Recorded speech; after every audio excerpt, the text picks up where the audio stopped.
வணக்கம் வணக்கம். நான் அஸ்ட்ராலஜி ப்ரொஃபஸர் டாக்டர் விமலன். சிம்ம மாதத்தில் இருந்து கொல்லம் ஆண்டு தொடங்குது. அதாவது ஆவணி மாதம்னு சொல்கிறோம் இல்லையா, அதுலேருந்து கொல்லம் ஆண்டு தொடங்குது. இன்றைக்கி கொல்லம் 1202வது ஆண்டுன்னு சொல்லி அவங்க எடுத்துக்குவாங்க மலையாளத்தில். பட்டு நிராயண மாதம் தான் தமிழ்நாட்டுக்கும் இது கேரளாவுக்கும். ஆனால் அவங்க ஒரு ஆண்டு கணக்கை வச்சுட்டு உருவாக்கி போயிட்டாங்க. தமிழுக்கு இருக்கிற ஆண்டு கணக்கு என்னென்னா சித்திரை அப்படின்னு சொல்லி 1ஆம் தேதி, சித்திரை 1ஆம் தேதி, அதுதான் அவங்களுக்கு மேச மாதம். அதில் இருந்து தமிழ் ஆண்டு அப்படின்றாங்க. இந்த கொல்லம் ஆண்டு அப்படிங்கிறதுக்கெல்லாம் எந்த அடிப்படை காரணம், எந்த அடிப்படை, அது அவங்க பார்ப்பாங்க. பட் அவங்க கணக்கு வச்சுருக்காங்க. தமிழுக்கு கணக்கு கிடையாது. தமிழாண்டு எத்தனாவது ஆண்டு? இப்போ கொல்லம் ஆண்டு 1202ங்க. தமிழாண்டு என்னங்க? இதே பராபவ வருஷம்தாங்க. இந்த பராபவ வருஷம் 60 வருஷத்தில் மாறி போயிருங்க.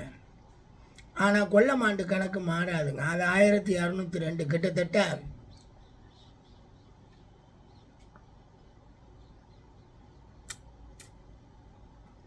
20 சுற்றுக்கு மேலே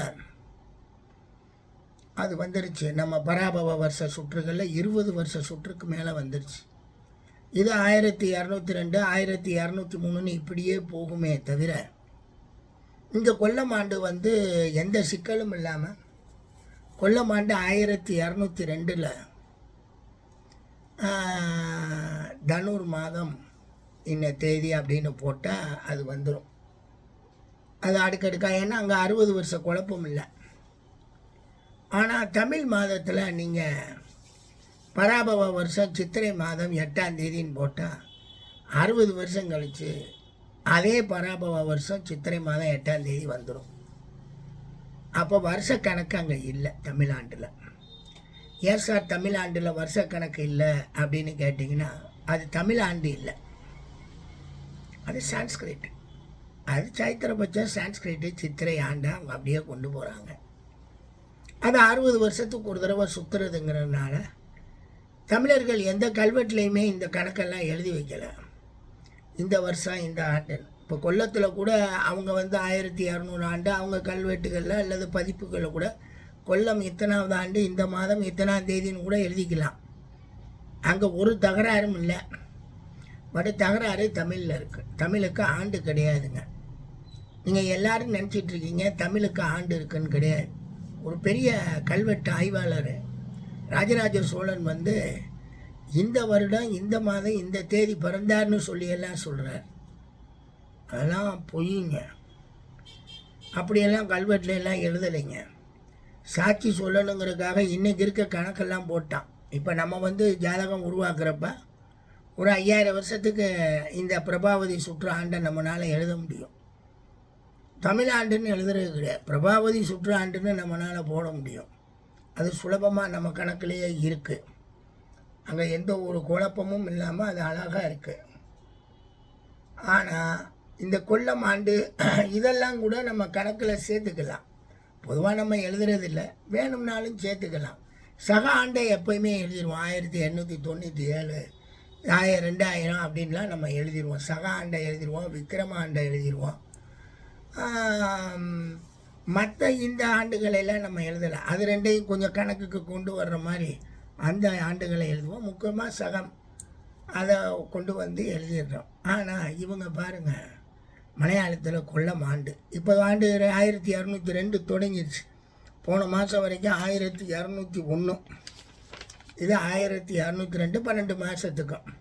சிங்க மாதத்துலேருந்து, அதாவது ஆவணி மாதம் சிம்ம ராசியில் மாதத்துலேருந்துன்னு. பட் தமிழனுக்கு அது இல்லைங்க. அதனால் தயவு செய்து நீங்கள் தமிழருக்கு ஆண்டு கணக்கு இருக்குது, தமிழன் ஆண்டு பிறப்பு சித்திரை, தமிழன் ஆண்டு பிறப்பு தைங்கிறதெல்லாம் சும்மா. அதை அவங்கவுங்க அரசியல் பண்ணுறதுக்காகவும் ஒருத்தவங்க அதை வடமொழி ஆண்டை தமிழாண்டுன்னு உருவாக்கி விட்டாங்க. ஏன்னா தமிழன் வந்து ஏன் எதுக்குன்னு கேள்வி கேட்கவே ஆள் இல்லாமல் போயிட்டானே. உலகத்திலே அதிகமான சிவாலயமும் அதிகமான வைணவ ஆலயமும் அதிகமாக முருகன் ஆலயமும் உள்ளே இருக்கக்கூடிய ஒரு அற்புதமான தேசம் தமிழ் தேசம். இங்கே அத்தனை கோயில்கள் இருக்குது, பாடல் பெற்றது எல்லாமே தமிழ்.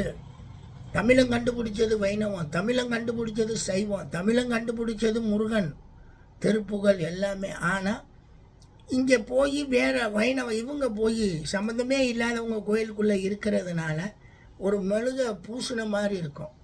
நேற்று கூட திருப்பதியை பார்க்குறேன், பாடலை அந்த டிடிடி அவங்க தேவஸ்தானம் அனுப்பின அந்த பாடல் அங்கே பெருமாளுக்கு பூஜைகள் செய்கிறப்ப இவங்க எப்படி வெளியே நின்று திவ்ய பிரபந்தம் பாடுறாங்கன்னு சொல்லி கொஞ்சம் காமிச்சாங்க. வாசலுக்கு வெளியே, ஆனால் வெளியே இருக்கிற மாதிரி தெரியாது, ஆனால் பார்த்தீங்கன்னா நிலைக்கு வெளியே தான் நின்று பாடுவாங்க. அப்பேற்பட்ட ஒரு அமைப்பு தான் அங்கே. அதனால் இந்த திவ்ய பிரபந்தம் பாடினாலே தமிழில் தான் பாட முடியும். பெருமாளை போற்றணும்னா தமிழில் தான் போற்ற முடியும். வேறு எந்த பாடல்லையுமே எந்த ஒரு லாங்குவேஜ்லேயும் போற்ற முடியாதுங்க, கிடையாது. அப்போ அது தமிழன் உருவாக்குனது தானே 4000 திவ்ய பிரபந்தமும் அந்த பெருமாளும். அதே மாதிரி சைவத்தில் 12 திருமுறை தமிழில் தான் போற்ற முடியும், வேறு எந்த மொழியிலையும் கிடையாது. டிரான்ஸ்லேஷன் பண்ணியிருக்கலாமே தவிர பாடல்லாம் அதில் தான் பாட முடியும். சான்ஸ்கிரிட் பாடல்லாம் கிடையாது, அதுவும் ஒரு தமிழர் மதம் தான்.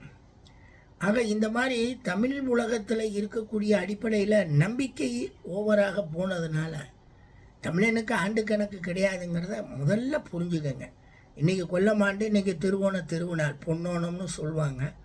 ஓணம் ஒவ்வொரு மாதமும் வரும், பட் இன்றைக்கி பொன்னோணம்னு சொல்லி ஒரு பெரிய அத்தைப்பூன்னு சொல்லி அஸ்த நட்சத்திரத்துலேருந்து திருவோண நட்சத்திரம் வரைக்கும் 10 நாளும் பூக்கோளம் போட்டு ஒரு பெரிய விழாவாக அது கல்ச்சர் வந்து அது சமய ரீதியாக கூட இருந்துட்டு போதும். அதுவும் நம்ம பெருமாள் தான், நம்ம பெருமாளை தான் அது முக்கியத்துவம் வரும்.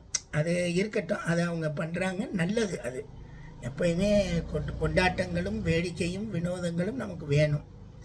சொல்கிறேன், இதை உங்களுக்கு காரணம் காட்டி சொல்கிறேன். இன்றைக்கி கொல்லம் 1202 ஆண்டு தொடங்கிருச்சு, ஆனால் தமிழுக்கு அந்த ஆண்டு கணக்கு இல்லைங்க. யாராவது எந்த ஆட்சியாளராவது வந்து தமிழுக்கு ஒரு ஆண்டு கணக்கை போடுங்கன்னா திருவள்ளுவர் ஆண்டு கணக்கை சொல்கிறாங்க. திருவள்ளுவர்னு ஒருத்தர் இருந்தாராங்கிறதுல பல சந்தேகங்களை பல ஆய்வாளர்கள் சொல்கிறாங்க. காரணம் என்னன்னு கேட்டிங்கன்னா, திருவள்ளுவரை காமராஜர் ஐயா வந்து அவங்க தான் இந்த திருக்குறள் எழுதுறது திருவள்ளுவர், அவருக்கு ஒரு படத்தை வரைங்கன்னு சொன்னதாகலாம் நாம் கேட்குறோம் வரலாறுல. அதுக்கு முன்னாடி வரைக்கும் 9 பேர்கள் இருந்திருக்கு. எனவே தமிழாண்டு அப்படிங்கிற தொடக்கம் வந்து இல்லாமல் இருக்கக்கூடிய அடிப்படையில் நாம் போற்றுவோம். மலையாளத்துக்காவது கொல்லம் ஆண்டுன்னு ஒரு தொடக்கம் இருக்கேன். நன்றிங்க.